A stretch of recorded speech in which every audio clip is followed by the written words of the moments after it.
தமிழர்களுக்கு தான் தனி குணம் இருக்குது.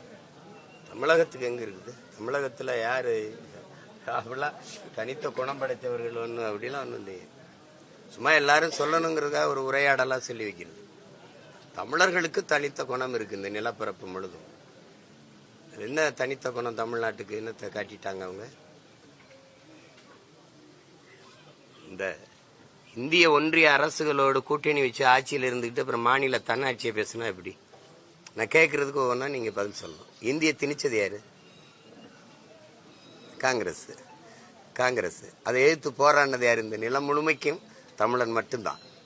உங்களுக்கு புரியுதுன்னு நினைக்கிறேன். இந்த இத்தனை மாநிலங்கள்லாம் ஒருத்தன் தான் போராடினான்.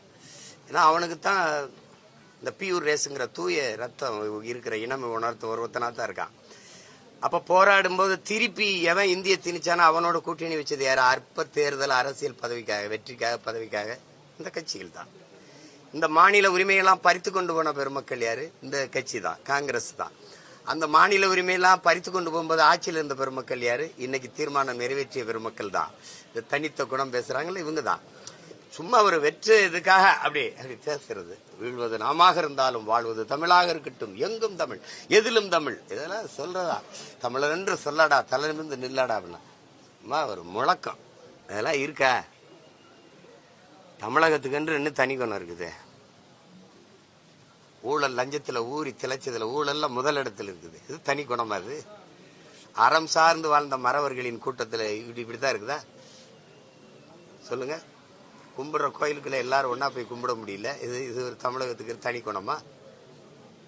எதையாவது சொல்றதுதான். இந்தியாவிலேயே இளமுதைகள் அதிகமாக இருக்கிற மாநிலம் தமிழ்நாடு தான் சொன்னது யாரு? நான் சொல்லணுமா? உங்களுக்கு நினைவில் இருக்கா? இல்ல மறுபடியும் நினைவுட்டணுமா? இதுல தனி குணமா, தனி பெருமையா தமிழகத்துக்குன்னு? தேர்தல் வரும்போது தமிழர், தமிழகம் இதுல எல்லாம் ஒரு தனி காதல் வரும். அதுதான், அது ஒன்றும் பண்ண முடியாது. பார்த்து ரசிச்சுக்கிட்டு கேட்டுக்கிட்டு போக வேண்டியதுதான். அந்த இந்த தேர்தல் வரும்போது வருகிற இனிப்பு, பசப்பு, இந்த வெற்று வார்த்தைகளுக்கு மயங்குகிற ஒரு கூட்டம் அது இல்லை, மாறிடுச்சு. அறிவு தெளிவும் அரசியல் புரிதலும் கொண்ட விழிப்புணர்வுற்ற ஒரு தமிழ் சமூகம் எழுந்து வருதுங்கிறத கவனத்தில் வச்சுக்கிட்டு இந்த கதைகளை எல்லாம் விடணும். சும்மா அப்பப்ப வேற ஏதாவது பேசிட்டு இருக்கக்கூடாது.